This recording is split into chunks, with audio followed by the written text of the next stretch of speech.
Hello friends, स्वागत है आपका अपने यूट्यूब चैनल स्टडी विद अमन कुशवाहा।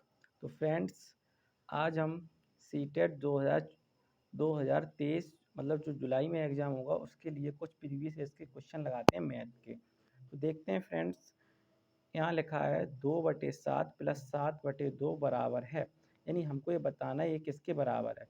तो फ्रेंड्स देखो, ये वाला सवाल तो मैंने सॉल्व किया, तो कैसे करेंगे। सबसे पहले तो इन दोनों का क्या लेंगे, एलसीएम। एक भिन्न है और जब फ्रैक्शन को सॉल्व करते हैं तो जो हर होता है उसका क्या लेते हैं, एलसीएम। तो हर में ये दोनों नंबर हैं, इनमें कोई भी कॉमन फैक्टर नहीं। जब कॉमन फैक्टर 1 हो, यानी कि जब इसका अभाज्य गुणनखंड जो होता है वो अगर 1 निकल, सह अभाज्य गुणनखंड 1 है, तो इनका एलसीएम डायरेक्ट ले लेते हैं। इनका आपस में क्या कर दो, गुणा। 7 दूनी 14 का पूरा 14 लिख दिया यहाँ पर, यानी कि 7 2 जा 14। अब 7 का टेबल ऐसे पढ़ो कि 14 आ जाए, तो 7 का पारा पढ़ो, 7 दूनी 14, 2 बार पढ़ा तो 2 का इसका हर से भाग देते हैं, अंश में गुणा करते हैं। तो 2 का 2 बार गया, 2 का गुणा का 2 दूनी 4। अब 2 दूनी 4 हो गया।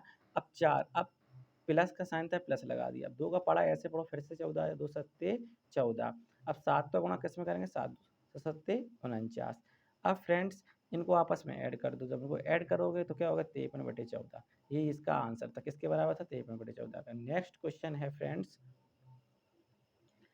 कि 4, 5 और 6 के सबसे छोटे सार्वगुणज और 5 और 6 और 10 के सबसे छोटे सार्वगुणज में अंतर है। मतलब आपको सार्वगुणज में अंतर बताना। अब सबसे छोटा, एक आपने शब्द एलसीएम एससीएफ पढ़ा होगा। एलसीएम का मतलब होता है लोएस्ट कॉमन मल्टीपल, यानी सबसे छोटा ओवेनेस्ट यानी कॉमन गुणनखंड।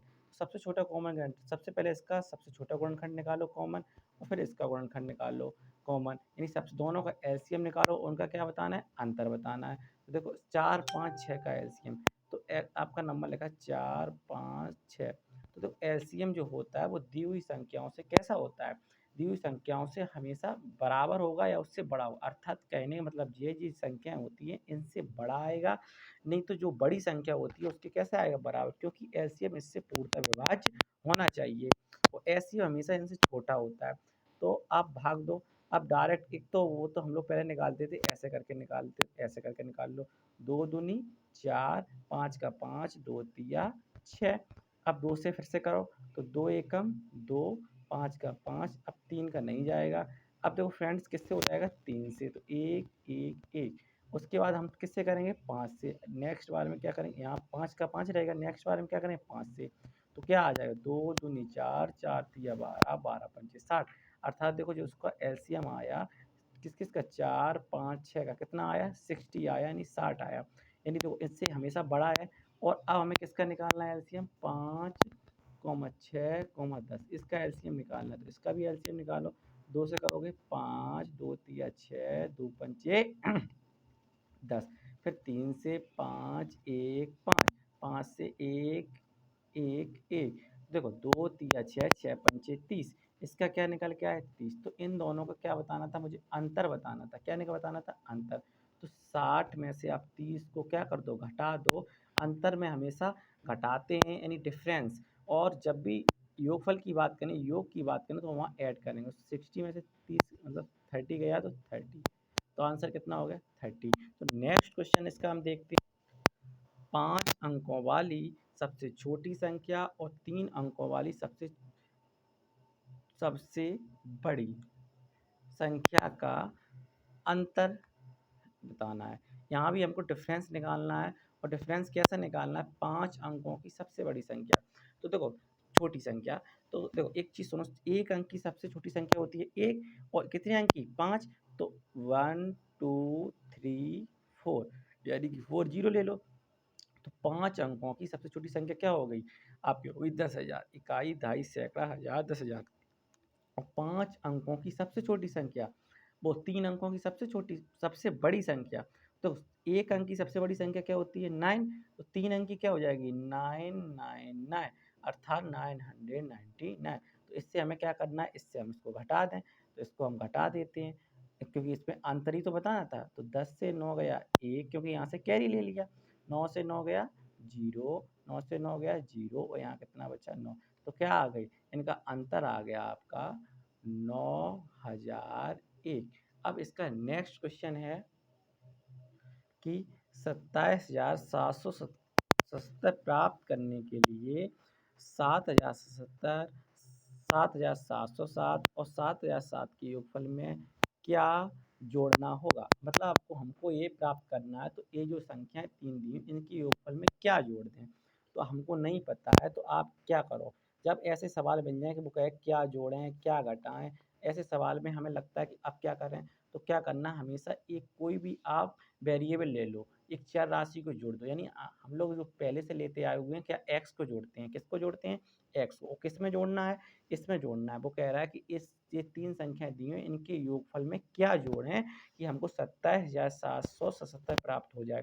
तो इसका योगफल लिखो, तो 7,770 प्लस 7,707 प्लस 7,007। इसमें वो कह रहा है कि इसमें क्या जोड़ें, तो इसमें आप क्या जोड़ो, इसमें आप एक्स को जोड़ दो। कितना प्राप्त होना चाहिए, 27,770।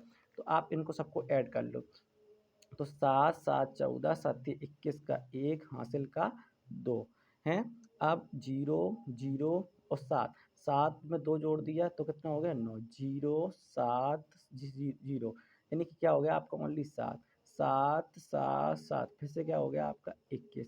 तो इसमें प्लस एक्स बराबर क्या, 27,770। तो हमको एक्स का मान निकालना है, क्योंकि एक्स जो हमने जोड़ा वही तो निकालना है। तो ये यहाँ एक्स के साथ इसका क्या रिलेशन है, इसका एक्स के साथ संबंध है, इस एक्स में इसको जोड़ा गया है।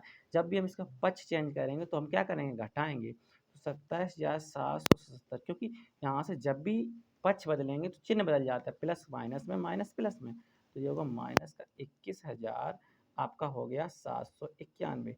इसको घटा दो, इसको घटाओगे 21,791, इसको घटाओगे, देखो 7 से 1 गया 6, अब 7 से 9 नहीं जाएगा, 17 से यहाँ से कहाँ से, 17 से 9 गया, कितना बचा 8 आपका। लेकिन यहाँ कितना बचा 6, क्योंकि यहाँ कहाँ से ले ली थी, और 6 से 7 नहीं जाएगा, तो देखो 16, 16 में से 7 गया आपका तो 9। ठीक है, 16 में 7 गया 9, यहाँ से फिर हासिल ली, यहाँ कितना बचा आपका 6, 6 से 1 चला जाएगा, 6 से 1 गया 5, और 2 से 1 2 1 गया, 2 से 2 गया 0, उससे कोई मतलब नहीं। तो आपका आंसर कितना है, 5,986। नेक्स्ट क्वेश्चन क्या कह रहा है, किसी संख्या किसी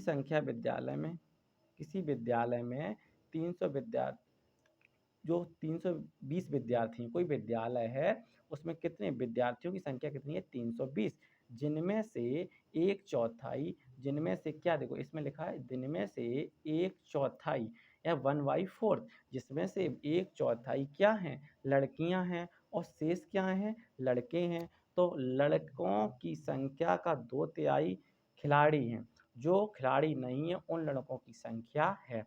तो देखो हमको क्या करना है, टोटल टोटल विद्यार्थी कितने हैं, 320, और 320 का एक चौथाई क्या है, लड़कियां, एक चौथाई यानी, तो इसका अब एक करो, इसका देखो यहाँ काट दो, 4 अट्ठे 32, यानी कितना आ गया 80, कौन है, लड़कियां, 80 आपकी लड़कियां हैं।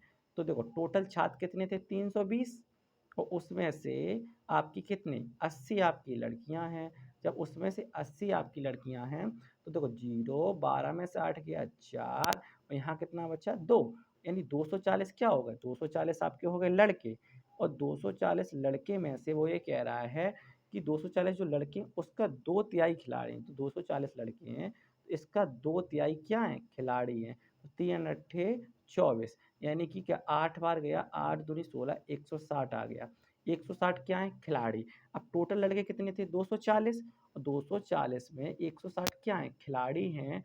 तो ये बताओ, मुझे कह रहा है कि जो खिलाड़ी नहीं है उनकी संख्या ज्ञात करो। तो जो 0 14 में से 6 गया 8, तो 80 क्या है, 80 आपके खिलाड़ी नहीं है। इसका आंसर क्या हो जाएगा 80, यानी कि 80। नेक्स्ट क्वेश्चन है कि एक रेलगाड़ी स्टेशन ए से 17:40, अर्थात ये रेलवे टाइम है 5:40, यानी पीएम की बात कर रहा है, बजे चलती है, तथा तथा क्या कह रहा है, स्टेशन बी पर, किस पर, स्टेशन बी पर उसी दिन 22:15 बजे पहुंचती है। जब स्टेशन बी पर उसी समय कितने पहुंचती है, 22:15, यानी कि जब ये भी पीएम टाइम है, तो ये आपका कितना हो गया 10:15 पर क्या पहुंचती है, 10:15 पर पहुंचती है। रेलगाड़ी द्वारा अब वो ये कह रहा है रेलगाड़ी द्वारा यात्रा में लगा समय है। रेलगाड़ी द्वारा जो यात्रा में लगा समय आपको निकालना है। देखो बड़ा आसान है।